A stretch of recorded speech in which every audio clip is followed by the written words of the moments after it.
கார்த்திகை தீப திருநாள் ஒரு சனாதன பண்டிகைன்னு வாழ்த்து தெரிவிச்சிருக்காரு பாஜக மூத்த தலைவர் ராஜா. கார்த்திகை மாசத்துல கார்த்திகை நட்சத்திரம் பௌர்ணமி இணைந்து வரக்கூடிய நாள் தான் கார்த்திகை தீப திருநாளா கொண்டாடப்படுது. தமிழ்நாட்டுல முதன்மையா கோவில்கள்ல இந்த பண்டிகை வெகு விமர்சையா கொண்டாடுறாங்க.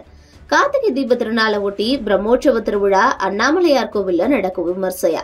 இதுல 10 நாட்கள் உற்சவர் ஊர்வலமும் 3 நாள் தெப்ப திருவிழாவும் அதையடுத்து சண்டிகேஸ்வரர் உற்சவமும் நடக்கும். கார்த்திகை தீப திருநாளுக்கான புராணமா என்ன சொல்லப்படுதுன்னா, சிவன் கார்த்திகை மாத கிருத்திகை நட்சத்திரத்துல திருமால் பிரம்மன் இருவருக்கும் அக்னி வடிவமா காட்சி தந்தாரு.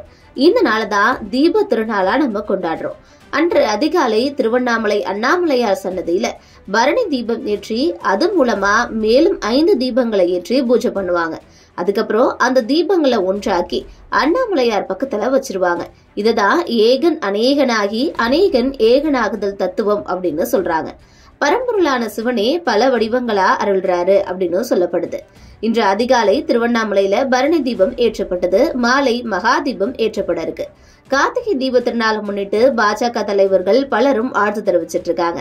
தமிழ்நாடு பாஜக தலைவர் அண்ணாமலை கார்த்திகை தீப திருநாளான இன்று தமிழக மக்கள் அனைவருக்கும் தமிழ்நாடு பாஜக சார்பான அன்பான வாழ்த்துக்களை தெரிவித்துக் கொள்கிறேன். கார்த்திகை தீபங்கள் எல்லாருடைய வாழ்க்கையையும் ஒளிர செய்யட்டும். அனைவரின் இல்லங்களையும் அமைதி, மகிழ்ச்சி மற்றும் செழிப்புடன் நிரப்பட்டும்.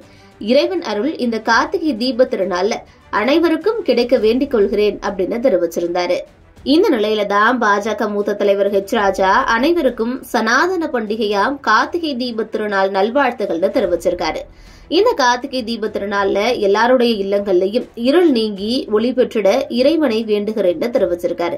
சனாதன தர்மத்தை ஒழிப்போம்னு திமுகவினர் பேசிக்கிட்டு இருக்க நிலையில கார்த்திகை தீப திருநாள சனாதன பண்டிகைன்னு குறிப்பிட்டு ராஜா வாழ்த்து தெரிவிச்சிருக்கிறது இப்போ ஒரு சர்ச்சையை ஏற்படுத்தி இருக்கு.